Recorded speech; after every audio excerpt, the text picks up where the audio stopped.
BJP की केंद्र सरकार से इस देश के समूचे अनुसूचित जाति व अनुसूचित जनजाति समाज की ओर से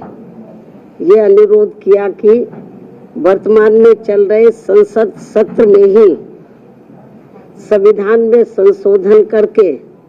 व कानून बनाते हुए देवेंद्र सिंह बनाम पंजाब राज्य के केस में माननीय सुप्रीम कोर्ट के दिनांक 1 अगस्त 2024 के आए निर्णय में, जिसमें कि SC व ST वर्गों को आरक्षण देते समय क्रीमी लेयर लागू करने तथा इन वर्गों के लोगों का उप वर्गीकरण यानी कि सब क्लासिफिकेशन करके समूचे आरक्षण को ही इनके समूचे आरक्षण को एक प्रकार से खत्म कर दिया गया है, अर्थात निष्प्रभावी बना दिया गया है। इसके संबंध में अपनी बात रखी थी। इसी विषय पर कल दिनांक 9 अगस्त 2024 को टेलीविजन के चैनलों में ये दर्शाया गया कि बीजेपी के SC व ST के सभी सांसद माननीय प्रधानमंत्री जी से मिले हैं और उन्होंने भी प्रधानमंत्री जी को माननीय सुप्रीम कोर्ट के इस निर्णय से आरक्षण खत्म होने की स्थिति उत्पन्न हो गई है, इससे अवगत कराया, जिस पर माननीय प्रधानमंत्री जी ने उन्हें ये आश्वासन दिया कि SC व ST वर्गों के आरक्षण में क्रीमी लेयर तथा उनका उप वर्गीकरण नहीं होने दिया जाएगा, इस पर गौर किया जाएगा। प्रधानमंत्री जी द्वारा अपने सांसदों को दिए गए इस आश्वासन के बारे में कई न्यूज चैनल पर प्रसारण होने पर फिर मैंने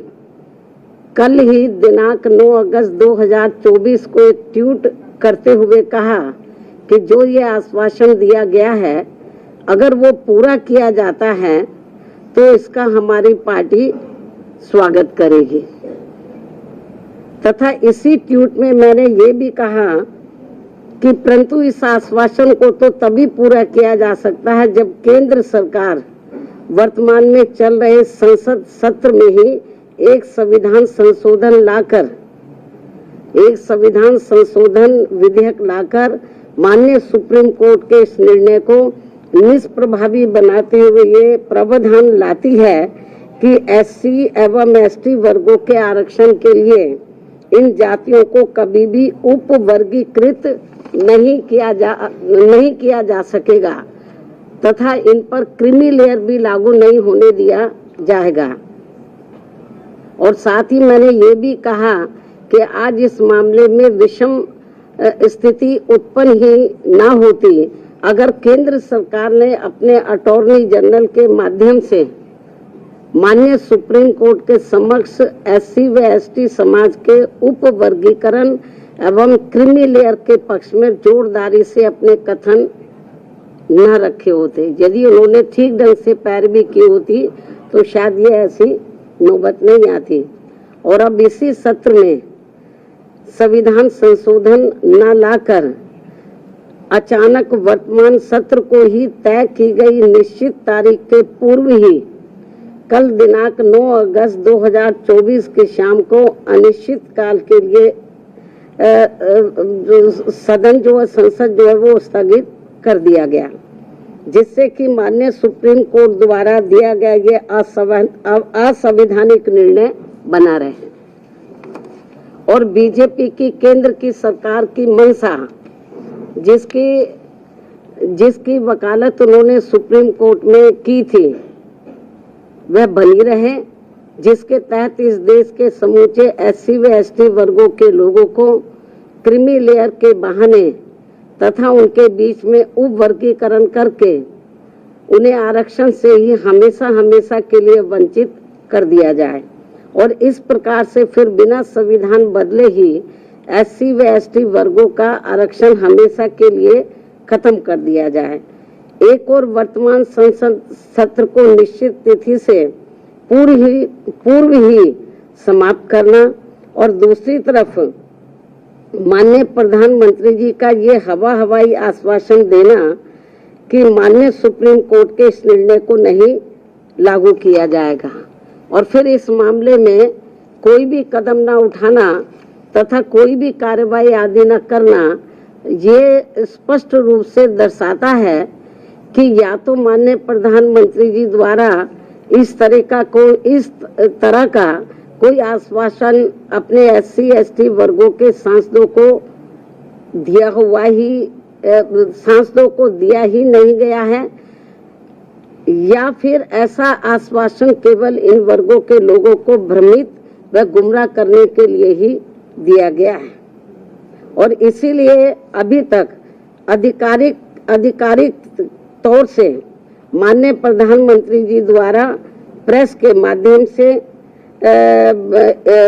माध्यम से या अपने कुछ सरकारी ट्वीट के माध्यम से इस आश्वासन की कोई पुष्टि नहीं की गई है। केवल आश्वासन दिया जब वो MP लोग मिले हैं, लेकिन अलग से कोई सरकारी तौर पर उन्होंने ना कोई प्रेस के द्वारा इस संबंध में बताया, ना कोई उन्होंने अपना कोई ट्वीट जारी किया सरकारी तौर पे, जैसे वो करते रहते हैं। इन सब कारणों से आज इस देश में SC व ST वर्गों के रह रहे लगभग 40 करोड़ से ज्यादा लोग पूर्व में कांग्रेस की रही सरकार की तरह ही वर्तमान BJP की केंद्र की सरकार के द्वारा भी अपने आप को काफी ठगा सा महसूस कर रहे हैं, जिनको कि यहाँ वर्षों से छुआछूत एवं अनेकों अन्य शोषण व उत्पीड़न आदि सहने पड़े हैं और जो आज भी सहने पड़ रहे हैं, जिसकी वजह से ये लोग आज भी सामाजिक एवं आर्थिक तौर से पिछड़े हुए हैं,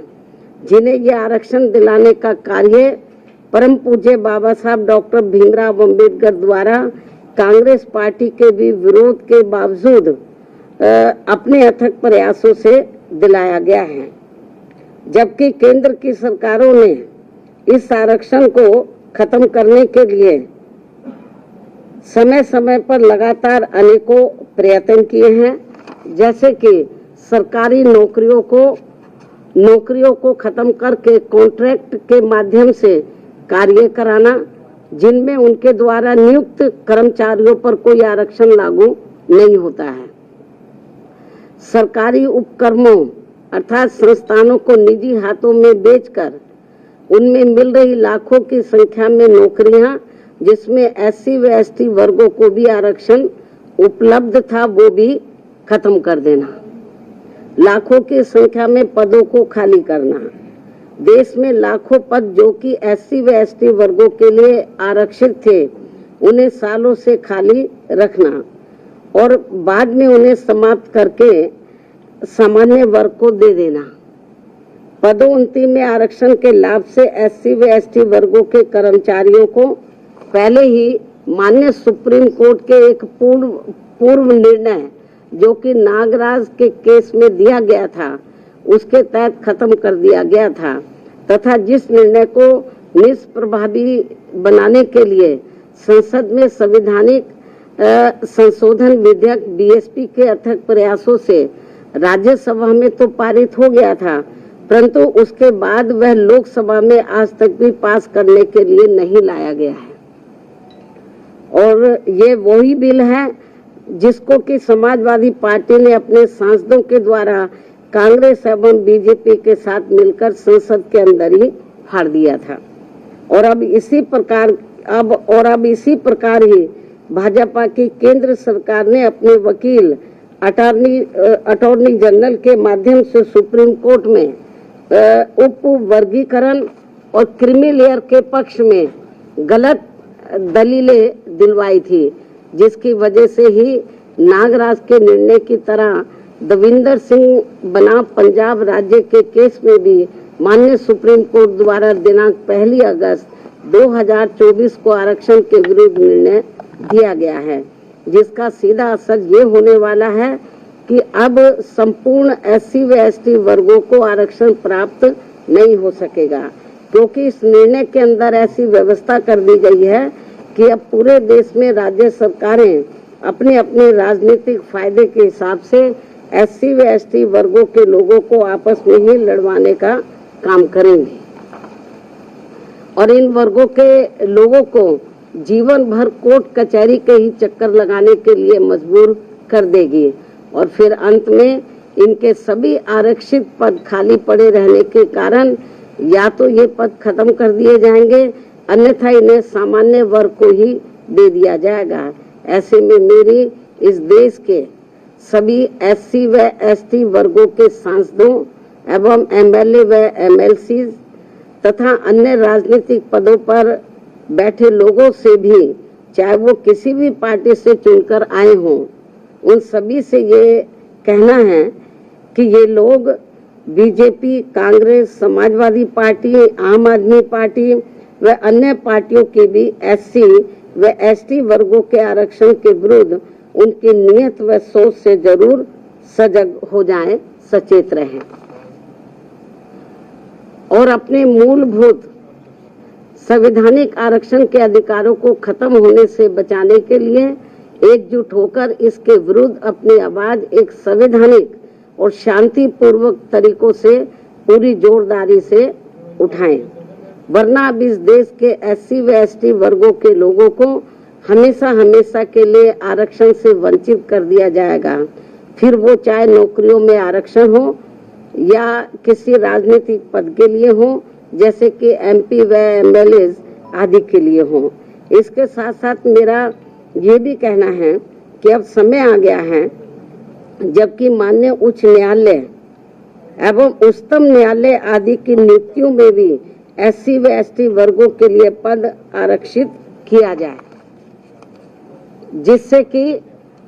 कि इन उच्च अदालतों में इन वर्गों के लोगों की भी बात सुनी जाए और समझी जाए और भविष्य में माननीय सुप्रीम कोर्ट द्वारा नागराज केस में दिए गए निर्णय एवं दिनांक 1 अगस्त 2024 को देवेंद्र सिंह बनाम पंजाब राज्य में दिए गए निर्णय की तरह के अन्य कोई और निर्णय एससी व एसटी वर्गों के विरुद्ध देकर उनके संवैधानिक अधिकारों का हनन न किया जाए। इसके अलावा मेरा सावधानी के तौर पर एससी व एसटी वर्गों के लोगों को ये भी कहना है कि दिनांक 1 अगस्त 2024 को माननीय सुप्रीम कोर्ट के द्वारा एससी व एसटी वर्गों के आरक्षण के मामले में दिए गए निर्णय को लेकर अभी तक भी कांग्रेस पार्टी चुप क्यों बैठी है? अभी तक भी कांग्रेस पार्टी चुप क्यों बैठी है? इन वर्गों को ये भी सोचने की बात है। इस पार्टी के बारे में इन वर्गों को ये भी सोचने की बात है। इसके साथ ही जहां जहां इस पार्टी की यानी कि कांग्रेस पार्टी की अपनी राज्य सरकारें हैं, तो वहां ये पार्टी अभी तक भी अपनी स्थिति क्यों नहीं स्पष्ट कर पा रही है? अर्थात वहां भी ये पार्टी चुप क्यों बैठी है? या फिर ये कहे कि हम इस निर्णय को यानी कि कांग्रेस पार्टी इस निर्णय को ही मानते हैं और इस पर ही अमल करते हैं जो अभी 1 अगस्त 2024 को माननीय सुप्रीम कोर्ट ने दिया है। इसके साथ साथ आम आदमी पार्टी, जिनकी पंजाब व दिल्ली में भी इनकी अपनी सरकार है, ये पार्टी भी इस मामले में अपनी स्थिति स्पष्ट करें कि ये पार्टी इस निर्णय को वहां लागू करेगी या नहीं। इस प्रकार इन पार्टियों की भी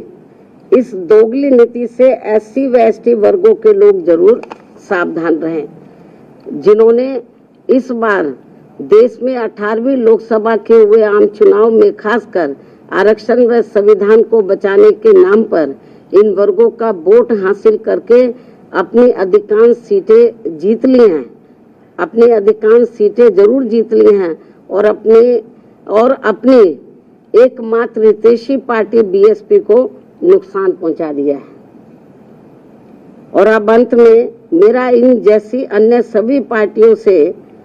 से भी यही अनुरोध है कि वे भी इस देश के करोड़ों एससी व एसटी वर्गों के लोगों के समक्ष इस निर्णय के मामले में अपनी अपनी पार्टी का स्टैंड जल्दी ही स्पष्ट करें, ताकि सही स्थिति इन वर्गों के सामने आ सके। बाकी जो पार्टियां चुप बैठी हुई हैं, अपनी स्थिति स्पष्ट करें। चुनाव में तो ये बड़ी बड़ी बातें कर रहे थे संविधान बचाने की, आरक्षण बचाने की। अब ये जो 1 अगस्त को जो अभी ये जो अभी रिसेंटली अभी जो निर्णय आया है, उस निर्णय पर तो अब ये संविधान नहीं दिखा रहे किसी को। अब ये आरक्षण की बात नहीं कर रहे कांग्रेस पार्टी एंड कंपनी के लोग और भी पार्टियों के लोग, तो अभी नहीं ये संविधान की बात कर रहे, ना इनके आरक्षण की बात कर रहे। तो इसलिए मेरा यही कहना है इन सभी पार्टियों से, चाहे बीजेपी है, कांग्रेस है, केवल आश्वासन देने से बीजेपी की ओर से आश्वासन आया, माननीय प्रधानमंत्री जी द्वारा केवल आश्वासन आया है, आश्वासन से काम नहीं चलेगा। इन लोगों को SC ST वर्गों को जो इस फैसले से, इस निर्णय से नुकसान हो रहा है, तो उस पर वो अपना सही स्टैंड ले। और ये कोई केवल आश्वासन से या गौर करने से, माननीय प्रधानमंत्री जी ने जो कहा है कि हम गौर करेंगे, आश्वासन दिया, उससे काम नहीं चलेगा।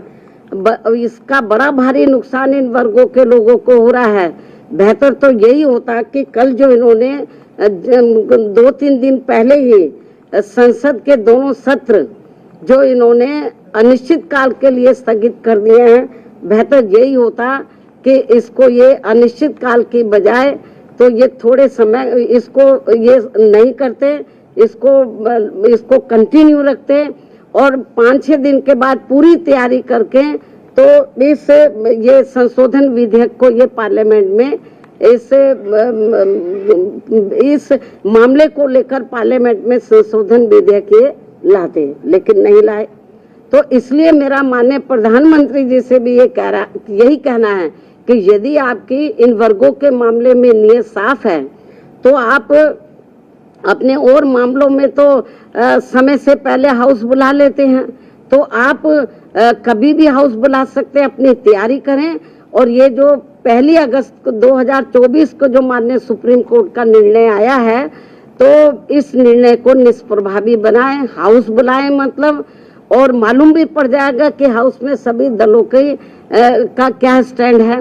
और मुझे क्या लगता है कि ये इनको जल्दी करना चाहिए, ये ठीक नहीं है। वरना जिन राज्यों में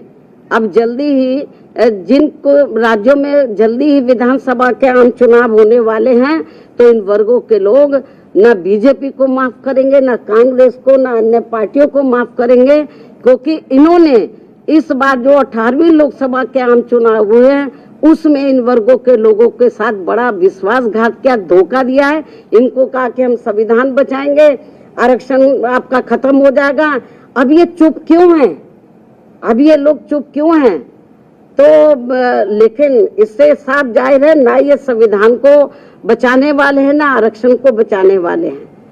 अब ये समझ में नहीं आ रहा आरक्षण को लेकर, ये जो संविधान को दिखाते घूम रहे थे सभी पार्टियों के लोग, अब क्यों नहीं संविधान को दिखा रहे हैं? अब क्यों नहीं आरक्षण की बात कर रहे हैं कि इनका आरक्षण जो निष्प्रभावी हो गया है, तो इसको प्रभावी बनाने के लिए इनको पार्लियामेंट का सत्र जल्दी ही शॉर्ट नोटिस में इनको बुलाना चाहिए और अपनी स्थिति बीजेपी की सरकार को क्लियर करनी चाहिए और बाकी पार्टियों को भी अपना स्टैंड क्लियर करना चाहिए, क्योंकि ये कुछ जरूरी बातें कहने के लिए मैंने आज आप लोगों को तकलीफ दी है। हालांकि इससे भी मैंने पहले प्रेस बुलाई थी, लेकिन अब जो हालात जो स्थिति सामने आ रही है, कल मैंने ट्वीट भी किया, लेकिन ट्वीट में सारी बातें नहीं आ सकती हैं, ट्वीट में सारी बातें नहीं आ सकती है। इसलिए फिर मैंने सोचा कि मैं मीडिया बंधुओं के समक्ष जाकर अपनी पार्टी की सही स्थिति आप लोगों के सामने इस संबंध में रखूं, इसलिए आज मैंने आप लोगों को तकलीफ दी है। इन्हीं जरूरी बातों के साथ अब मैं अपनी बात यहीं समाप्त करती हूं। धन्यवाद। जय भीम व जय भारत।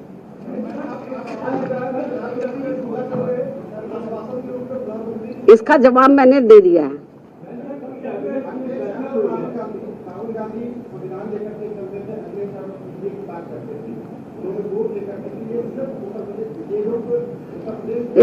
इसका भी जवाब मैंने दे दिया है, इसका जवाब दे दिया है। जाति जनगणना को लेकर हमने एक बार नहीं अनेकों बार कहा है कि केंद्र की सरकार की ये जिम्मेवारी बनती है। काफी बहुत पहले राष्ट्रीय जातीय जनगणना हुई थी देश में, लेकिन बरसों बीत गए हैं। अब केंद्र की सरकार की जिम्मेवारी बनती है, ये मामला राज्यों के ऊपर ना छोड़कर केंद्र की सरकार अपनी जिम्मेवारी समझे और इसकी राष्ट्रीय स्तर पर जातीय जनगणना होनी चाहिए।